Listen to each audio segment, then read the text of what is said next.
Former soldier Colton McRady walked into a federal courthouse in Mexico.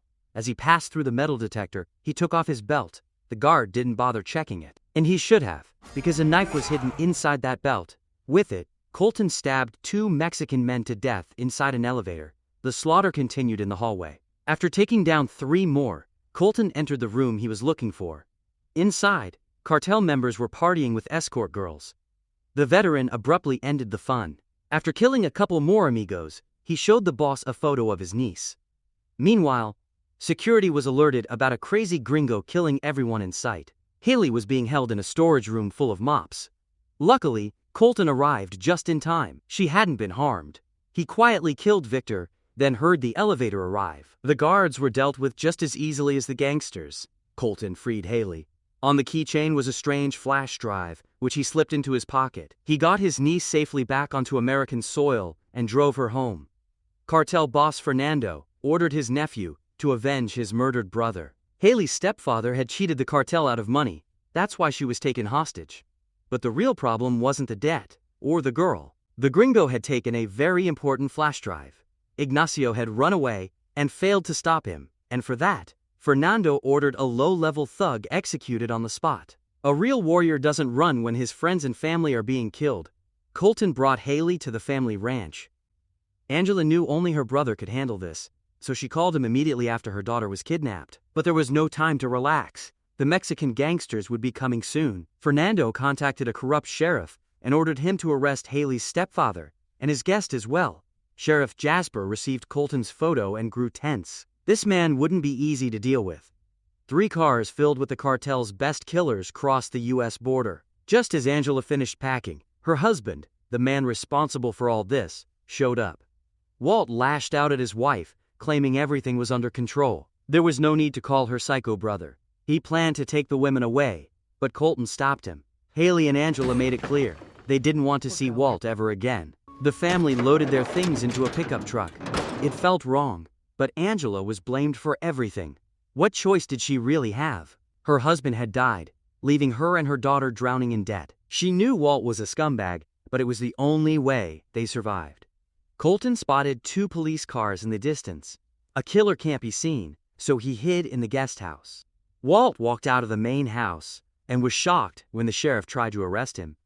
After all, they'd had such a productive partnership for years. Angela said she hadn't seen her brother in a long time. No problem, Walt helped the sheriff out.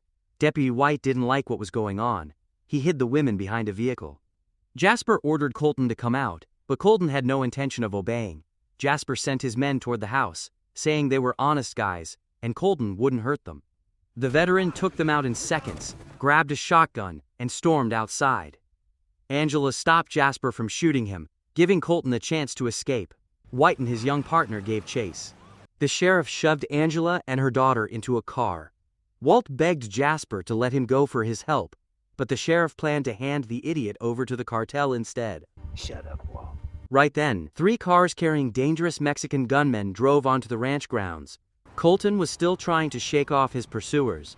Logan opened fire with a shotgun, blowing out a tire. Colton knew things were going bad fast, so he slammed on the brakes. White crashed into him at full speed. While the men were trying to recover, Colton managed to run off behind a hill. Fernando stepped out of his car, quickly assessed the situation, and ordered 2 of his men to hunt Colton down. Walt started apologizing, blaming everything on his wife. Fernando said he was willing to forgive him if the dealer helped recover the flash drive. Walt didn't even understand what he was talking about, so he immediately took a bullet to the head. Haley, however, seemed more useful. The blonde remembered the flash drive. Her uncle Colton had taken it. 2 deputy sheriffs were combing the area, hoping to find the fugitive. Soon, 2 cartel gunmen arrived with the same goal. The veteran easily dealt with Wyatt and disarmed him. But Logan caught Colton in his sights from behind.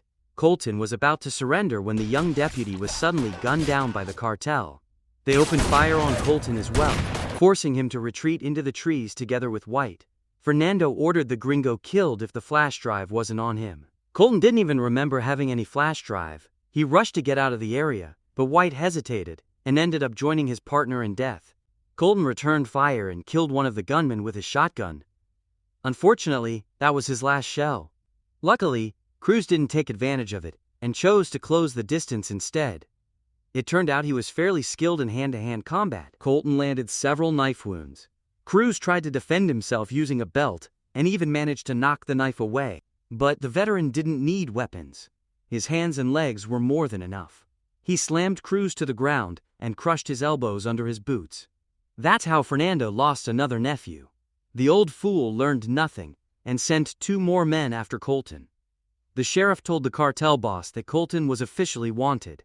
He had once refused to follow an order in Iraq, deserted the army, and became a mercenary. Now he beat people up and sometimes robbed them. Colton was running across open ground when 2 of Fernando's men showed up to take him out.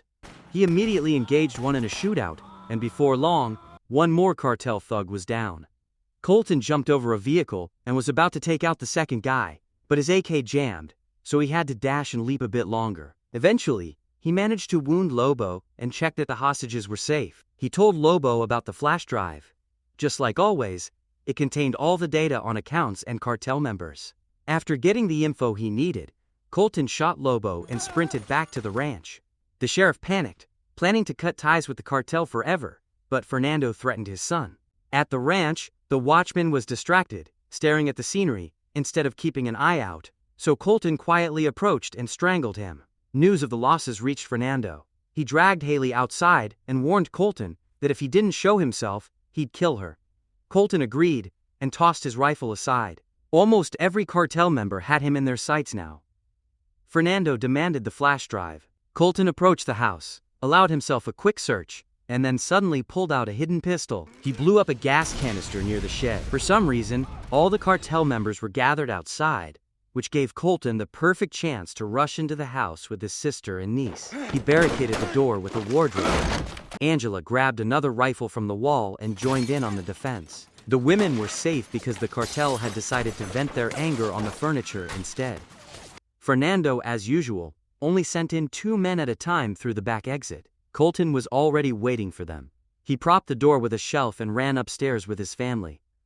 The barricade bought them a few minutes. When the remaining thugs finally broke into the house, Fernando ordered them to stop firing. Why waste bullets? Better to let the enemy overextend and ambush the intruders, taking them out up close. Haley dialed 911, asking for state police, but the operator connected her to a corrupt sheriff, who had no intention of helping.